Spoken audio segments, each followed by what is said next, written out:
kalau laporan yang kami dapat dari laki-laki itu, ini aku nggak bahas kasus ya gitu. Jadi Oke. jadi masih masih boleh disampaikan. Hmm.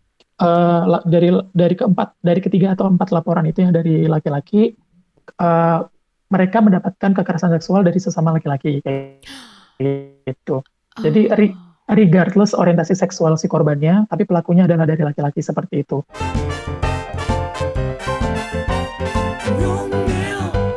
Ngomel, ngobrol with Amel. Hey gengs, what up? Welcome back to my channel. And if you're listening on my Spotify, welcome to my Spotify page. Seperti biasa, karena kita masih dalam rangka di rumah aja, jadi gue juga akan bikin podcast di rumah aja. Tapi kali ini topiknya tuh sangat menarik dan kind of sensitive sih menurut gue lagi. Karena ini topiknya jujur agak susah. Makanya kali ini narasumber kita gak sembarangan orang. Ini senior gue juga di Eva. Langsung aja kita undang. Hai Bang Teddy. Halo, Halo Bang, apa kabar? baik baik Bang, baik. oke, gini guys, jadi Bang Teddy ini dari Amel sih taunya dari Hope Helps UI, bener kan Bang? Betul betul. Nah, boleh cerita dikit nggak sih Bang, Hope Helps UI itu apa dan berdiri dari sejak kapan? Oke. Oke. Jadi Hopelsu ini adalah sebuah pengadaan layanan untuk kekerasan seksual di kampus, yang Hmm. mana nanti misalnya teman kita atau kita yang jadi korban kekerasan seksual, kita atau teman kita bisa ngelapor ke Hopelsu UI gitu, karena di UI sendiri masih belum ada crisis center yang fungsinya untuk menampung laporan-laporan tentang kekerasan seksual. Kekerasan seksual ini adalah suatu tindakan yang berbeda dengan tindak pidana yang lain, misalnya kita ngomongin hukum gitu, jadi karena berbeda, kita harus ada treatment yang khusus gitu, nggak bisa dicampur karena ada prinsip-prinsip dalam penanganan kekerasan seksual seperti itu yang harus dipatuhi. Lalu sejarahnya kalau misalnya kita ngelihat ke belakang sedikit, tahun 2013 atau tahun 2014 itu ada kekerasan seksual yang mana bentuknya adalah perkosaan yang dilakukan oleh dosen dari Fakultas Ilmu Pengetahuan Budaya, yang mana dia adalah seorang sastrawan yang memperkosa mahasiswinya seperti itu. Singkat cerita, saat itu kekerasan seksual tersebut, perkosaan tersebut menyita banyak perhatian, dan apa namanya, dan dari proses secara hukumnya sendiri cukup alot karena mungkin uh, beliau adalah sosok yang punya nama besar seperti Iya. itu. Nah, kemudian muncullah gerakan Adil Sitok yang mana itu diinisiasi oleh salah satu dosen dari Fakultas Hukum UI, Hmm. yang juga mengajak co-founder kami yaitu Putri Salsa dan Irina Lucy. Lalu kemudian gerakan Adil Sitok ini karena mungkin kasusnya mandek dan tidak ada update yang terus-menerus karena memang hingga pada akhirnya kasus tersebut dihentikan oleh kejaksaan. Oh. Kemudian pada tahun 2017, co-founder kami Irina Lucy dan Putri Salsa itu ingin menginstitusionalisasi gerakan Adil Sitok itu menjadi Hope Helps ini, yang bertujuan memang khusus untuk membantu penanganan kekerasan seksual di kampus seperti itu. Seperti itu sih deskripsinya. Wow, berarti bisa dibilang terhitung baru ya Bang ya, baru sekitar 3 tahunan. Iya, Hope betul. Helps UI. Jadi kemarin Amel tuh lagi scroll di timeline, terus juga anak FAUI kan juga ada dong Bang yang ikut di BEM UI gitu kan. Terus mereka ngirim ini dia, bentar, Amel mau lihat dulu. Hope Helps UI dari Februari 2019 sampai April 2020 itu dapat 30 kasus kurang lebih. Terus ada 5 diantaranya, terus mereka bikin kayak kajian dikit gitu Bang. Nah, dari sini nih Amel tahu Hope Helps UI itu ada. Nah, kan berarti banyak dong anak-anak, karena UI kan gede banget ya Bang. Berarti banyak anak-anak UI yang maksudnya belum tahu banyak kalau gue nih ternyata udah dilecehin gitu Bang. Gimana caranya biar teman-teman di rumah juga tahu perbedaan antara batas ini kita masih normal, batas wajar, sama batas ini udah pelecehan seksual gitu. Cara gampang bedainnya gimana sih Bang? Biar tahu. Oke. Jadi kalau misalnya kekerasan seksual itu sebenarnya intinya adalah ada atau tidaknya konsen seperti itu. Nah, konsep konsen sendiri itu juga bermacam-macam di setiap negara. Kalau beberapa orang di Indonesia gitu, kita kan biasanya dengarnya no means no kayak gitu kan. Jadi kalau misalnya kita melakukan suatu hubungan seksual, terus partner hubungan seksual kita bilangnya no, itu baru kita bisa consider bahwa dia tidak konsen.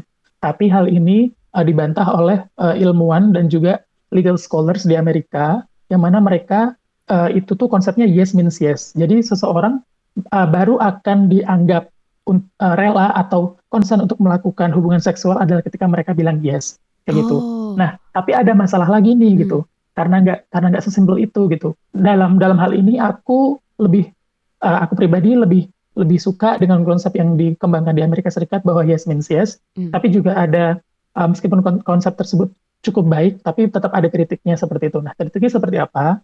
Kritiknya itu kalau misalnya orang ketakutan, orang dengan intimidasi atau ancaman, uh, insting manusia kan biasanya mereka ingin menyelamatkan diri mereka sendiri gitu, atau enggak ya ya udahlah gitu, gue bilang iya aja deh biar aman kayak Iya gitu, aja ya, atau enggak bener-bener.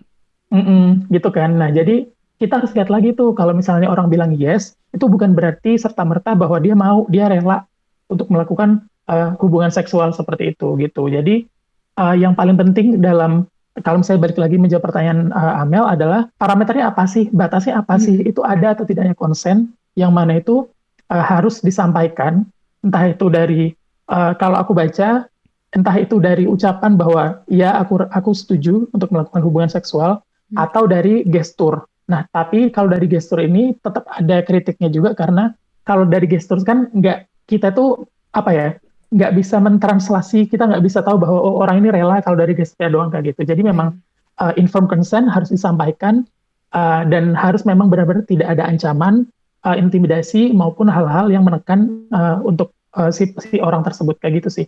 Bener, ya maksudnya kalau bisa dibilang pelecehan untuk bilang no means no adalah jeleknya kayak gak semua orang berani speak up untuk bilang kayak gue nggak mau gitu kan Bang. Tapi kalau Betul. yes means yes tuh juga jeleknya adalah kayak ya kadang lo mau nggak kalau kita di bawah tekanan kan biasanya kayak iya iya iya gitu biar merasa aman gitu. Jadi sebenarnya agak sulit, cuman ya kalau misalnya emang mau pasti tahu gitu ya Bang ya.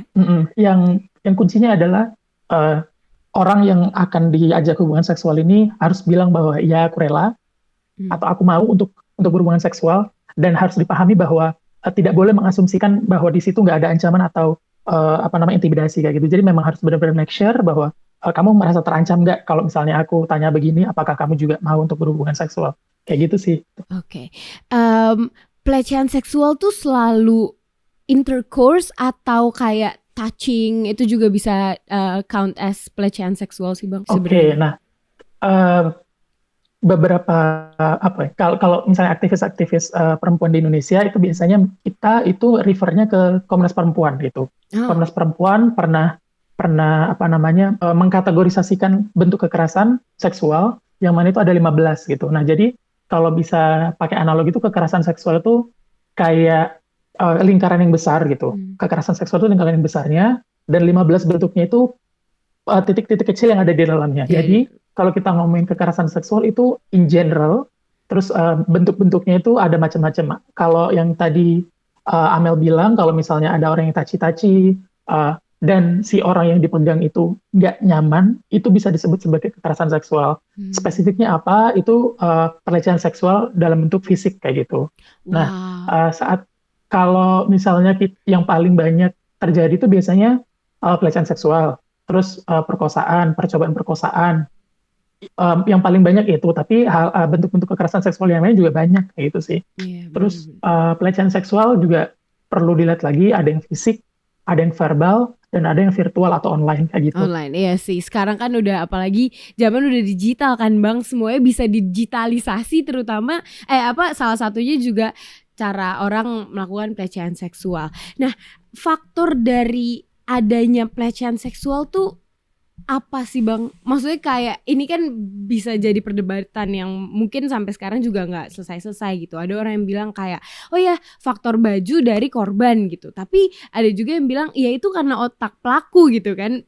Sebenarnya ini ada, ya ini perdebatan yang mungkin sampai sekarang kalau Amel lihat di Twitter gitu-gitu juga masih terus berlanjut gitu. Kalau menurut Bang Teddy sendiri gimana? Oke, kalau misalnya kita lihat dari kacamata yang lebih besar, pasti jawabannya adalah budaya patriarki kayak gitu. Tapi kalau misalnya budaya patriarki, kemudian kalau misalnya kita lihat yang lebih lebih konkretnya seperti apa. Nah, lebih konkretnya itu tadi Amel juga udah singgung tuh, ya karena otaknya si pelaku gitu, karena Jadi semua bentuk kekerasan seksual, semua tindakan kekerasan seksual itu ada, bukan karena korban gitu, bukan karena bagaimana cara dia berpakaian, jam berapa dia pulang, bagaimana keadaan kesadaran dia waktu itu, contohnya mabuk atau enggak gitu.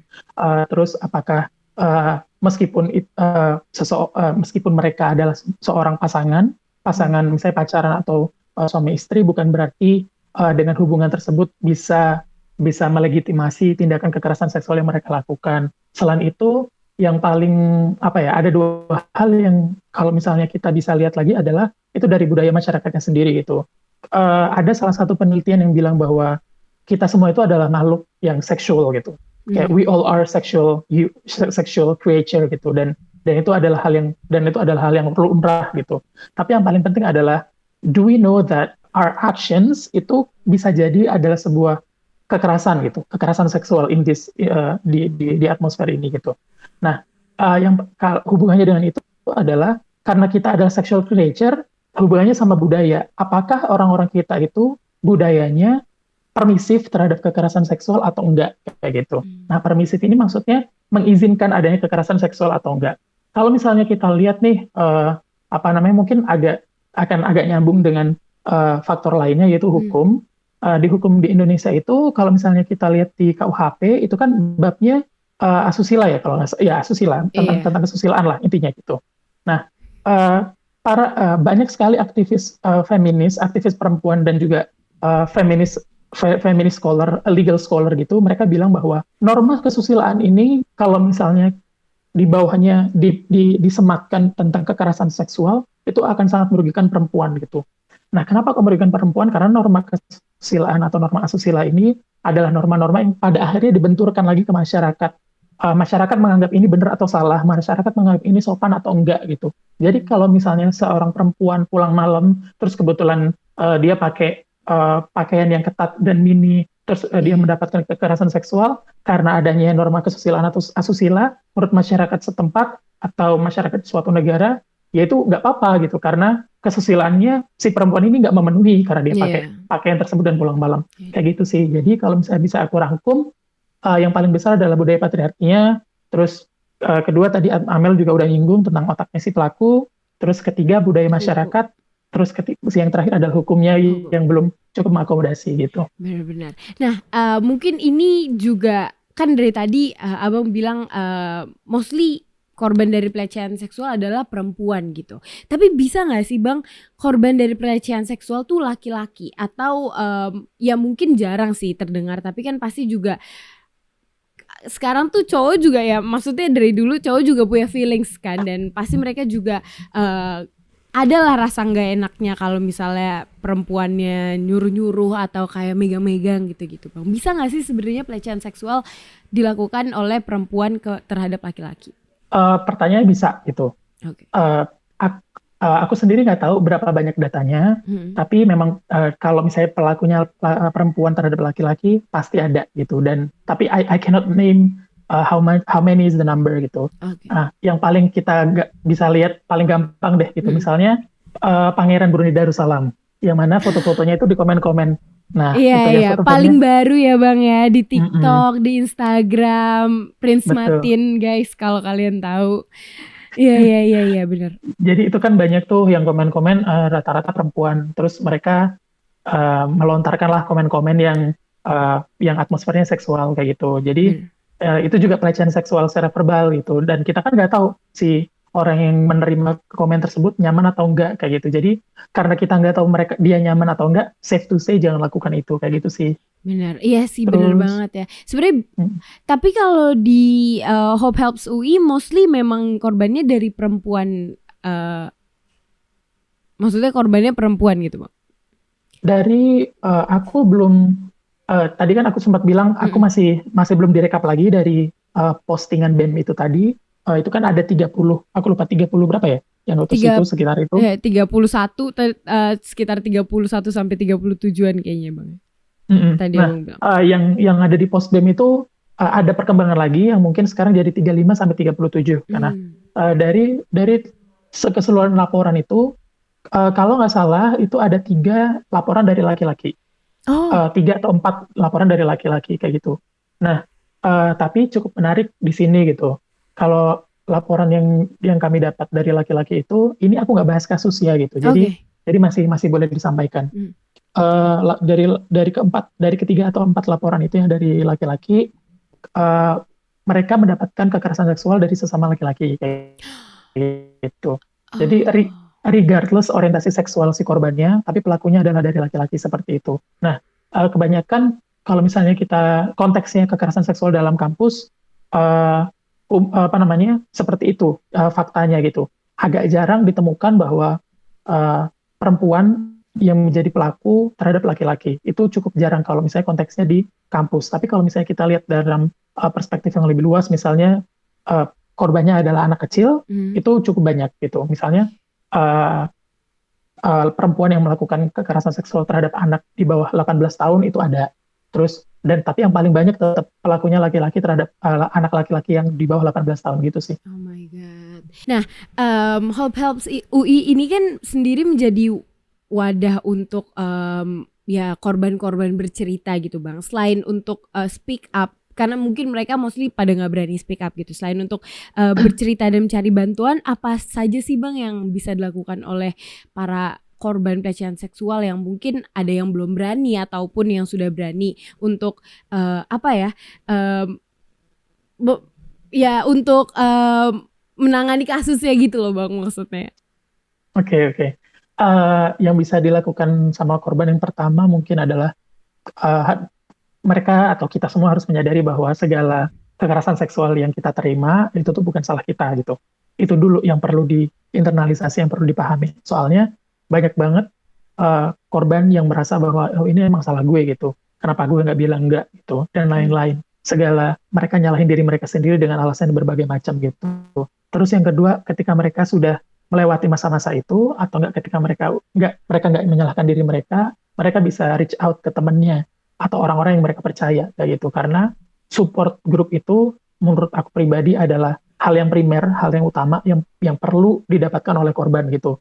Mungkin untuk penyelesaian kasus itu bisa jadi secondary karena yang paling penting adalah well-being dari korban itu sendiri kayak gitu. Ketika mereka sudah merasa empowered, Hmm. mereka bisa mengakses bantuan, mereka bisa mengakses keadilan gitu. Bisa misalnya kalau dalam konteks kampus ya, kalau misalnya korban memilih untuk nggak mau ke polisi ya nggak apa-apa, kita harus hormati. Berarti kita bisa mengakses apa nih mekanisme yang ada di kampus gitu. Misalnya pelakunya juga sama-sama satu kampus, terus mekanisme yang tersedia adalah oh ternyata bisa loh menjatuhkan scores atau nggak bisa loh kalau misalnya kita request untuk dikeluarkan kayak gitu. Ada juga kalau misalnya korban yang polisi itu boleh, tapi ada plus minusnya karena seperti yang kita tahu bahwa kalau ngomongin kekerasan seksual, Hmm. kita bawa ke polisi, itu biasanya masih banyak penegak hukum, aparat penegak hukum yang belum punya perspektif, mereka yang Iya, masih nyalahin gitu. benar-benar. Ya Nah, oh ya, menyepelekan jatuhnya ya bang ya. betul. Nah bang, mungkin ini last question kali ya untuk semuanya juga. eh ada nggak sih bang, ini untuk mungkin di UI, di kampus-kampus lain dan juga terutama di seluruh Indonesia. Apa aja yang bisa kita sebagai masyarakat Indonesia lakukan untuk meminimalisir dan meningkatkan kesadaran masyarakat akan adanya pelecehan seksual gitu bang. Meminimalisir pelecehan seksual sendiri tuh gimana cara? Menurutku yang paling pertama dan paling utama adalah meningkatkan pemahaman gitu. Entah itu dari edukasi formal maupun dari Informal. kita ngomong nongkrong-nongkrong santai, kita ngomong sama teman kita tuh kalau bisa jangan bikin sexist jokes atau misalnya jokes-jokes yang bernuansa yang bernuansa seksual kayak gitu. Benar. Malah kalau Eh, bisa ad- mungkin kalau ngegosipnya ngomongin tentang masalah pelecehan seksual gitu kan, gimana betul, pendapatnya, apa yang harus dilakukan seperti itu. Oke, lanjut terus bang. betul. Nah, selain itu kan contoh-contoh gampangnya gitu. Mm-mm. Harus harus juga ada apa ya penanaman nilai-nilai mungkin itu dari negara gitu atau dari masyarakat sipil ke sesama masyarakat bahwa ini tuh salah loh gitu. Yang benar itu begini gitu. Kalau lo begini itu tuh masuk kekerasan seksual dan itu nggak boleh. Seperti itulah Mm. untuk masalah edukasi dan penanaman nilai-nilai. Ada saran sedikit sih. Ini dari segi hukumnya gitu. Mm-mm. Karena tadi aku sempat singgung juga kalau hukum di Indonesia ini masih sangat kurang tentang kekerasan Pelecehan. seksual. Dan ada juga kalau misalnya kita ngomongin tentang analisis ekonomi terhadap hukum, cost dan benefit itu, cost untuk biaya untuk melakukan kekerasan seksual di Indonesia itu sangat rendah daripada manfaatnya. Jadi orang-orang itu lebih ngerasa insentif untuk melakukan kekerasan seksual itu lebih tinggi. Jadi ya udahlah gue melakukan kekerasan seksual aja, benefitnya lebih gede, biayanya lebih kecil, dan mereka bisa get away with it gitu. Karena hukumnya itu nggak ngatur bahwa biaya cost-nya lebih besar daripada benefit kayak gitu. Jadi menurutku kita harus negara dalam hal ini legislator DPR, mereka harus segera mengesahkan RUU penghapusan kekerasan seksual karena di situ lengkap banget dan dari Komnas Perempuan juga sudah merumuskan atau mereka bikin ringkasan gitulah tentang keutamaan dari RUU PKS ini sendiri gitu. Oh, gitu sih. wow. Oke. Jadi sumpah Bang, makasih banyak banget. Amel jadi belajar banyak banget. Dan gak cuman, ini masih kecil loh dalam lingkup UI ya kan. Sedangkan Indonesia sendiri tuh bisa dibilang darurat mengenai pelecehan seksual atau kekerasan seksual. Makasih banyak sekali lagi ya Bang Teddy udah mau datang ngobrol-ngobrol, meluangkan waktu dari WFH-nya. Semangat ya Bang ya. Gimana Bang WFH? Oke-oke aja kan? Oke aja, makasih banyak juga udah ngundang kami. Iya, semoga juga Hope Helps UI semakin berkembang, semakin mungkin ini juga sebagai bisa menjadi kesadaran fakultas lain di UI dan juga UI-nya sendiri mungkin membuat lembaga seperti Hope Helps UI atau jadiin Hope Helps UI aja gak sih Bang? Iya kan, bisa jadi kan. Makasih banyak sekali lagi Bang Wildan, semoga sukses terus, semoga dilancarkan semuanya dan yang pasti mungkin ini karena masih dalam rangka Hari Kartini kemarin kali ya Bang ya, makanya kita ngomongin tentang ya ini yang paling dekat mengenai wanita dan segala macam mengenai ya kekerasan dan pelecehan seksual. Sekali lagi terima kasih banyak Bang Teddy, makasih banyak juga guys udah mau dengerin ngomel kali ini mengenai kekerasan seksual. Semoga kita semua belajar dan saya Amel Carla, terima kasih udah mau dengerin and I'll see you guys in another video. Makasih lagi buat Bang Teddy dan Hope Helps UI. Sampai bertemu kapan-kapan. Bye bye. Don't forget to like, comment and subscribe.